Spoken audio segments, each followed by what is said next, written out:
Okay, Chapter 8. Using financial statements for short-term analysis. What are short-term ratios and who uses them? Short-term ratios, how are short-term ratios used? Okay, so short-term ratios are typically used to see how well a company can pay off loans or debts, and it also is an indicator for how well it's going to be able to stay afloat in the short term.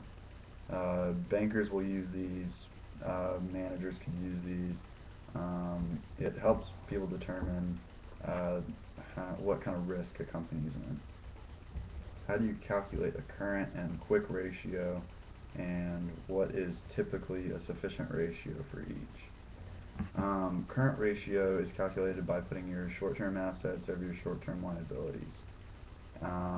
And by short-term we mean from things that are able to be sold or due within 12 months. Your quick ratio is about the same, it's pretty similar. Quick assets over your short-term liabilities again. Typically, so a good ratio for each. For your quick ratio, you want it to be probably over 2, and for your your current ratio you want to be over 2, and your quick ratio you want to be over 1.5. The ratios are guidelines granted, and they're not necessarily concrete. How is working capital calculated, and what does it tell you about a company? Your working capital is calculated by subtracting your short-term liabilities from your short-term assets. And recall that short-term implies within 12 months. So what does it tell us about the company? Working capital is sort of dependent on cash flow, or they go together. So it's a good idea of like how well your business is doing. It also is a good indicator for how likely you are to be able to pay off debts in the future, in case there's a big drop in income. So if for some reason you're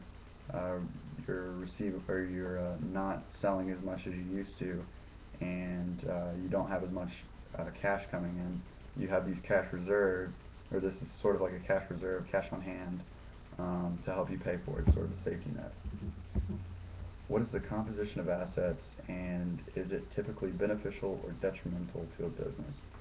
The composition of assets is, it primarily focuses on the quantity of receivables and inventory.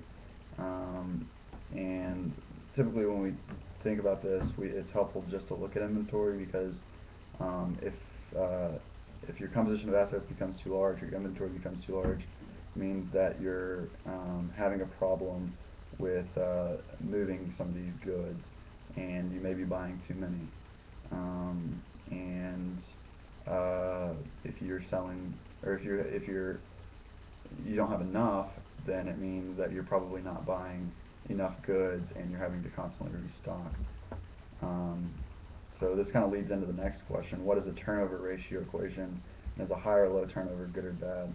So an inventory turnover ratio is your cost of goods sold divided by your average inventory, and to determine if it's a good, like a high or low turnover ratio is good or bad, you have to take a look at the kind of industry you're in.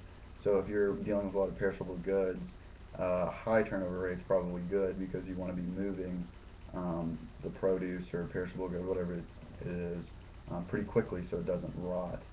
A low turnover is not necessarily a good thing, and it could mean that you're buying too much, or you're not moving enough, or you're not selling enough.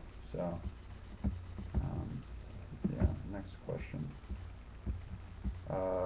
How do you determine the average collection period, and what does it mean for a business? The average collection period is accounts receivable divided by average sales per day. To like look at this accurately, you need to look at your previous average collection periods, and if it's changing significantly, you need to look at why you're not receiving money fast enough.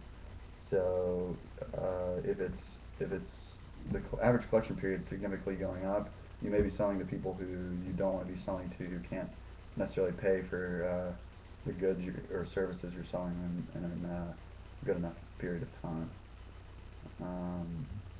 This is chapter 8, and that's it.